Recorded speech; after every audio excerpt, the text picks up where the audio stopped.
para pencari fakta.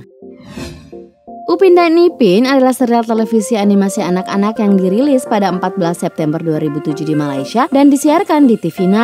Kesuksesan Upin dan Ipin membuat serial animasi ini begitu disukai di berbagai negara termasuk Indonesia. Bukan hal aneh memang, pasalnya selain lucu dan menggemaskan, serial kartun Upin dan Ipin banyak disukai lantaran dianggap mampu memberikan pesan moral dan nilai-nilai edukatif. Nah, selain misteri siapa orang tua Upin Ipin yang tidak ditampilkan di dalam filmnya, deretan fakta Upin Ipin berikut ini juga belum banyak diketahui orang. Tapi sebelum lanjut, saya ingatkan untuk subscribe channel ini dan aktifkan lonceng notifikasimu untuk mendapatkan video terbaru dari channel Fakta Populer.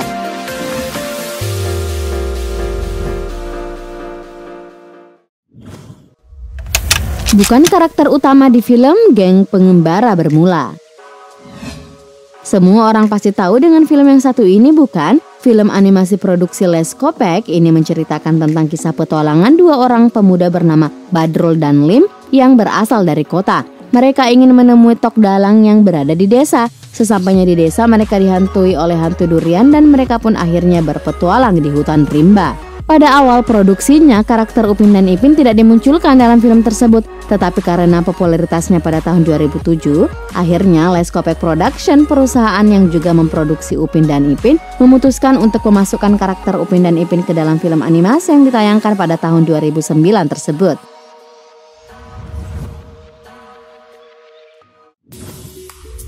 Sengaja dibotakkan untuk memangkas biaya produksi. Karakter Upin dan Ipin sengaja dibotakkan agar menghemat biaya produksi. Seperti yang kita ketahui di dalam animasi 3D, simulation hair akan membuat proses render menjadi lebih lama dan juga membutuhkan spesifikasi komputer yang sangat besar. Dengan demikian, maka biaya produksi yang diperlukan juga menjadi sangat besar. Maka dari itu Upin dan Ipin botak sampai sekarang ini.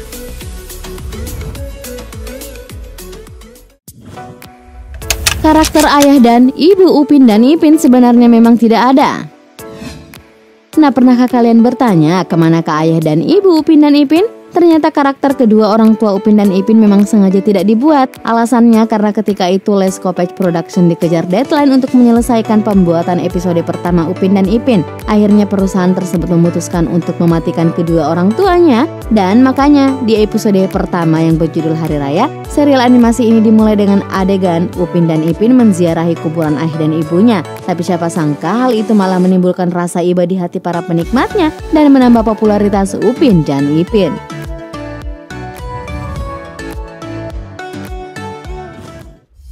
Upin dan Ipin sangat populer di Indonesia. Karakter Upin dan Ipin sangat populer di Indonesia karena ceritanya yang sangat mirip dengan kehidupan masyarakat Indonesia.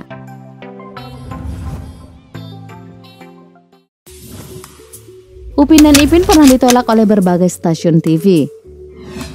Pada awalnya tidak ada satupun stasiun televisi yang mau menerima serial animasi Upin dan Ipin. Almarhum Bukhari Syekh Muda, yaitu mantan direktur TV9 lah, yang pertama kali memberikan kepercayaan kepada animasi Upin dan Ipin. Ia pun memberikan peluang kepada animasi ini untuk tayang di stasiun TV miliknya karena ia menilai cerita animasi Upin dan Ipin sangat lucu dan menarik.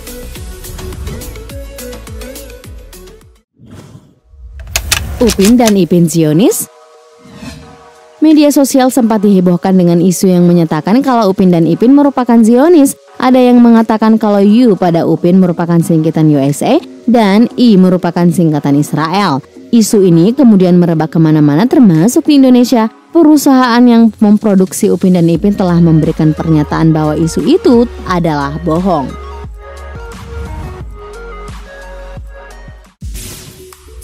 Serial Upin dan Ipin dalam bahasa Inggris sempat menuai kritikan. Serial Upin dan Ipin disiarkan di Disney Channel pada tahun 2009 dan diterjemahkan ke dalam 3 bahasa, Melayu, Mandarin, dan Inggris. Ketika pertama kalinya banyak penonton yang mengkritik terjemahan bahasa Inggris pada serial Upin dan Ipin karena dinilai rancu dan tidak sesuai dengan kaidah bahasa Inggris.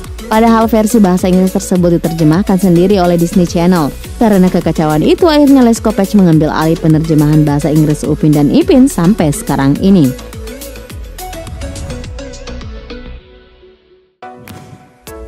Banyak anak-anak meniru Upin dan Ipin. Karena kepopulerannya, banyak anak-anak yang ingin menjadi Upin dan Ipin. Anak-anak itu membotakkan kepalanya supaya mirip dengan tokoh yang diidolakannya tersebut.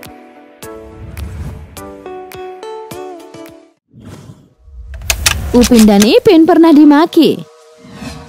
Upin dan Ipin sempat dimaki oleh Paul Moss ketika animasi ini meraih penghargaan Best Screen Chemistry di Short Award pada tahun 2009. Paul Moss mengeluarkan pernyataan negatif di program tersebut secara live. Karena perbuatannya itu, Paul Moss banyak menuai kecaman dari para netizen.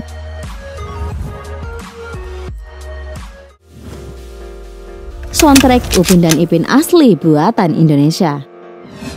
Ya, soundtrack Upin dan Ipin yang berjudul Sahabat Selamanya merupakan original buatan band Padi asal Indonesia atas kerjasama dengan Les Kopech. Tujuannya adalah untuk mengakrabkan hubungan antara Indonesia dan Malaysia. Lagu ini membuat nama Padi naik setelah lama tenggelam di dunia musik tanah air. Nah, itulah beberapa fakta mengenai Upin dan Ipin.